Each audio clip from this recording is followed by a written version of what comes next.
अस्सलाम वालेकुम जी, मैं हूं अदील राज। आप देख रहे हैं मेरा यूट्यूब चैनल बेपनाह हुस्न के साथ अपने हाजिर हूं। दरख्वास्त वही है कि सब्सक्राइब ज़रूर कीजिएगा और अपना फीडबैक मुझे ज़रूर दीजिएगा जनाबे वाला।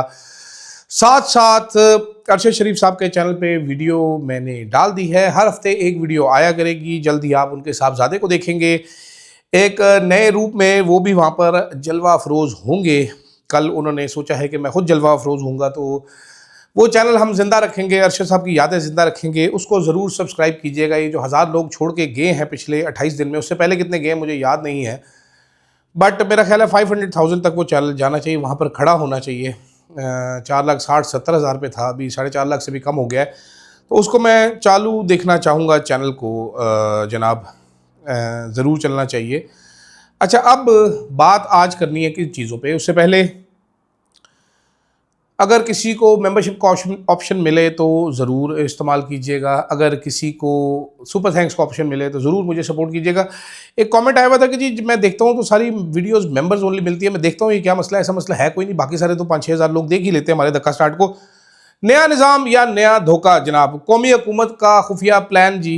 आज सुहेल वड़ाई साहब ने कॉलम लिखा है, वो जो तरीके से वो इस कॉलम लिखते हैं, उन्होंने कॉलम लिखा है, उसको डिसाइफर करने की कोशिश करेंगे कि क्या है। मलिक अहमद खान साहब जो हैं वो मरीम नवाज शरीफ का गाला व गंद साफ करने के लिए निकल रहा है, और मौलाना साहब हक पर हैं या ख्वाहिश पर हैं, ये जनाब एक हमारा एनालिसिस है ज़रा सीरियस किस्म का। क्योंकि आपको पता है मैं बहुत सीरियस आदमी हूँ। बल्कि एक साहब ने अरशद साहब के चैनल पे कमेंट किया हुआ था कि आपने जैसे यहाँ पर सीरियस प्रोफेशनल वीडियो की है, वहाँ पर भी ऐसे करें तो चल जाएगी।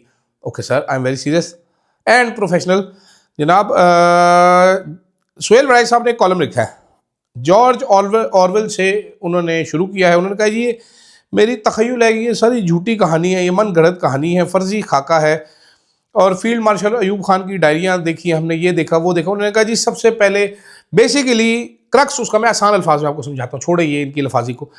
उन्होंने फरमाया कि जनाब जो भी डिक्टेटर आया है उन्होंने एक हुकूमत का खाका तैयार करके रखा होता है कि आगे मैंने क्या करना है, कैसे जाने, क्योंकि वो जाने के लिए तो आते नहीं है। वो तो कहते हैं बैठ जाए हम किसी तरीके से कब्जा करके, एक्सटेंशन पे एक्सटेंशन मिलती रहे, हमारी नौकरी की मुद्दत बढ़ती रहे।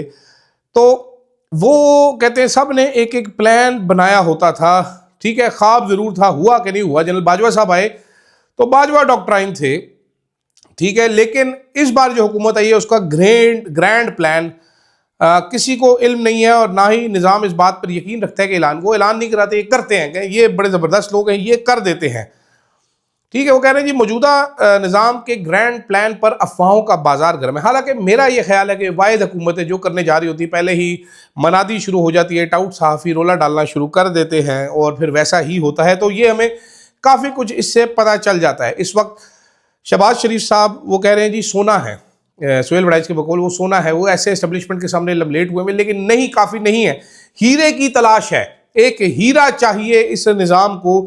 ये उन्होंने लिखा है, क्योंकि ये कोई सियासी बयाना बनाने और उसे मकबूल करने में नाकाम रहे हैं, डिलीवरी से इसकी मुतमिन नहीं, इस अदब एतमाद से फिर कहते हैं ग्रैंड प्लान की कहानी जन्म लेती है कि एक वंडर बॉय चाहिए इस निज़ाम को।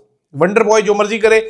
कुछ लोग, यहाँ पर मैं रोकूंगा सुहेल वड़ाई के कॉलम को, कुछ लोग कहते हैं जी वो वंडर बॉय जो है वो मोहसिन नकवी साहब हैं, उनसे ज़्यादा बॉय वंडर कोई आज तक पैदा ही नहीं हुआ। वो कह रहे हैं जी ये ख्वाहिश भी, अब एक और चीज़ बता रहे हैं जो कि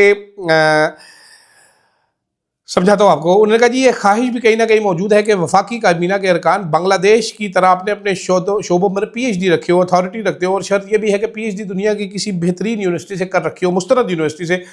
आपको मैं अपने ही चैनल पे पुरानी एक वीडियो याद कराता हूँ, जब मैंने रिपोर्ट किया था कि फील्ड मार्शल साहब ने ये बोला था कि जनाब ये वज़रा शुज़रा जो हैं, ये NDU में शायद कोर्स में बोला था कि हर डिपार्टमेंट का सरबराह एक PhD होना चाहिए जो ज़बरदस्त काम करता हो।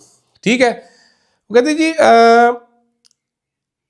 मसला ये है कि सुहेल वड़ाई साहब आगे लिखते हैं कि जनाब अगर ये ग्रैंड प्लान की कश्ती जो है सियासी सामान उठाकर फेंकना चाहती है कि बोझ कम हो, यानी कि नवाज शरीफ और जरदारी साहब को उठा के फेंकना है शहबाज शरीफ हुकूमत को, तो फिर ये किस स्टेशन पे उतारेगी?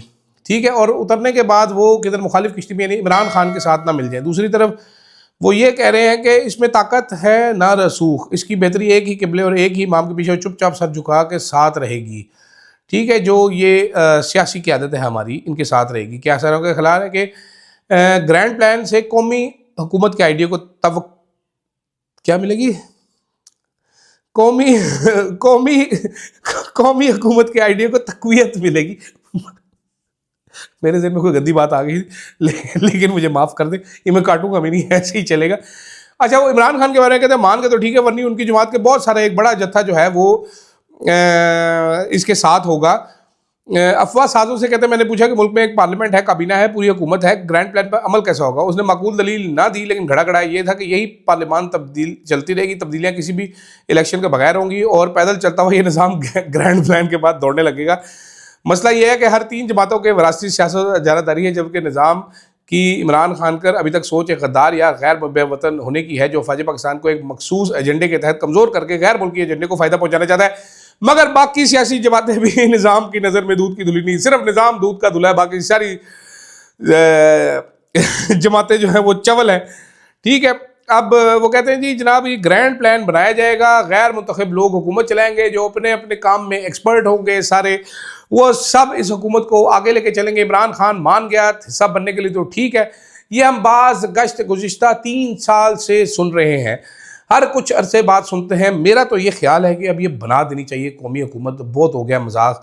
सरफराज बुगटी, मोहसिन नकवी, फैसल वाडा, ठीक है, इस जैसे बहुत सारे लोग हैं जो इस कौमी हुकूमत का असल विरसा होंगे, वो इस कौमी हुकूमत को संभाल लेंगे और मुल्क बहुत ज़्यादा तरक्की करेगा। क्योंकि जब शहबाज शरीफ साहब को लाया गया था तो हमें यही बताया गया था कि मुल्क बहुत ज़्यादा तरक्की करेगा, इतनी तरक्की करेगा कि हमें समझ नहीं आएगी, और वाकई हमें समझ ही नहीं आ रही। एक साहब हैं, वो उनका नाम है हुसैन नदीम साहब, उन्होंने एक बड़ी ज़बरदस्त थ्योरी मार्केट में फ्लोट की है, very very interesting for me. वो कह रहे हैं जी कि सारे सिंगल पॉलिटिकल सोशल जो एक्सपेरिमेंट है, जो क्या उसका नाम है, क्या उसको कहते हैं यार, इंडिकेटर्स हैं, वो इस तरफ इशारा कर रहे हैं कि Pakistan is under going a managed demolition, यानी कि निज़ाम को जानबूझकर गिराया जा रहा है। और सबसे ज़्यादा वो कहते हैं इसका सबसे डेंजरस फेज मैनेज्ड डेमोलिशन का होता है द इल्यूजन ऑफ स्टेबिलिटी, कि अभी बताया जा रहा है स्टेबिलिटी है, फिर एकदम से धड़ाम करके निज़ाम गिरता था। हुसैन नदीम साहब का ये कहना है कि ये पाकिस्तान को एक मैनेज्ड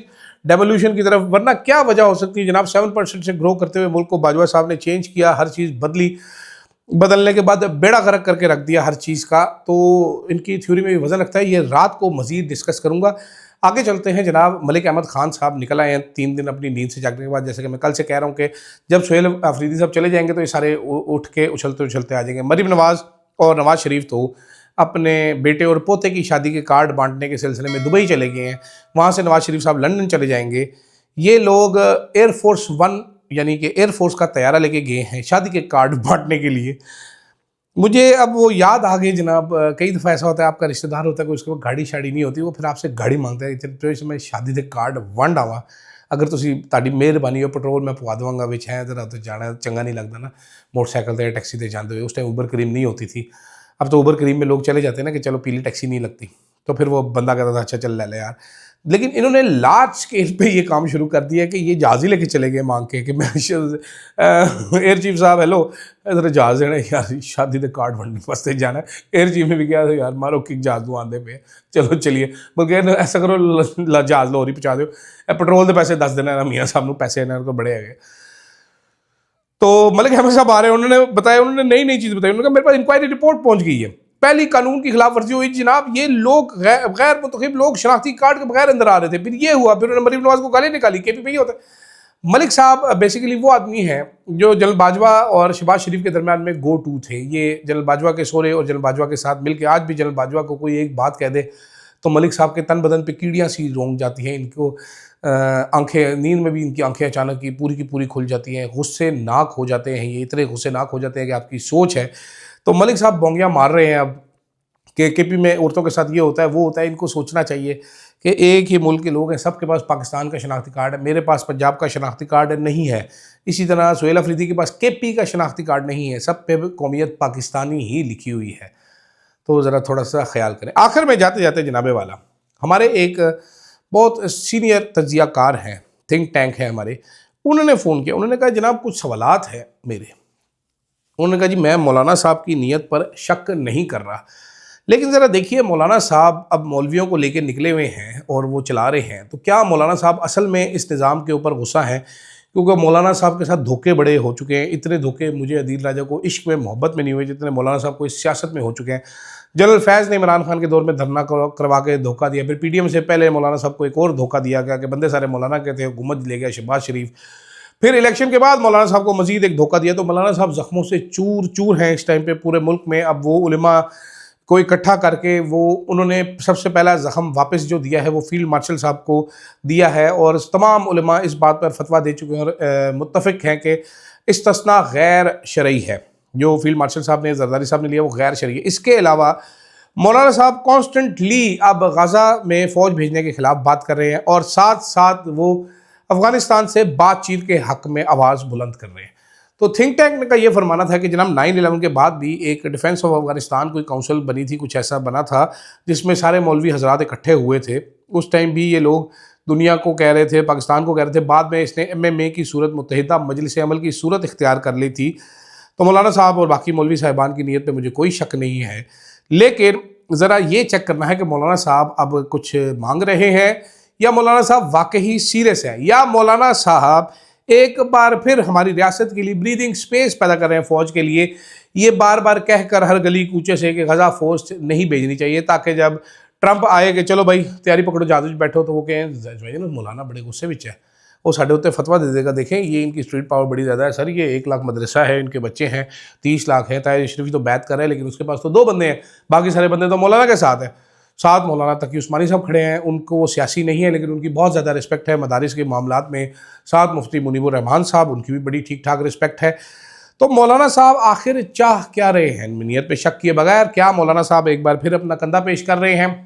क्योंकि अफगानिस्तान के साथ भी हमने रस्ते शस्ते बंद करके कोई खातिर खा कामयाबी तो हमें मिली नहीं है, उल्टा हमारे ताजरों का ठीक ठाक नुकसान हो रहा है। तो क्या मौलाना साहब वहाँ पर भी हमें ब्रीदर लेके दे रहे हैं कि जी मौलाना साहब को आगे करके हम बातचीत शुरू करें? वैसे तो कतर के खिलाफ अब शाह आलम साहब ने प्रोग्राम किया है, वो टॉकिंग पॉइंट किसी और ने लिख के भेजे थे कि कतर बड़ा नमक हराम है मुल्क। हालांकि मियाँ नवाज शरीफ साहब को पता चले कि अब शाह आलम साहब ऐसे करना है, वो आग कर दें, अब शाह आलम को गोदी से नीचे उतार देंगे। अब सारू ये तूने क्या किया? कतर से तो मैंने कतरी खत लिया था अपने अपार्टमेंट्स का, हाइड पार्क वाले का। लेकिन यहाँ पर अब देखना ये है कि क्या मौलाना साहब वाकई संजीदा हैं या मौलाना साहब हमेशा की तरह दोहरी चाल चल रहे हैं। और मौलाना साहब की संजीदगी भापने का नुक्ता एक ही होगा जब मौलाना साहब पॉइंट ऑफ नो रिटर्न पर होंगे और इस्टेब्लिशमेंट के साथ उनकी मोहब्बत थोड़ी माठी पड़ चुकी होगी।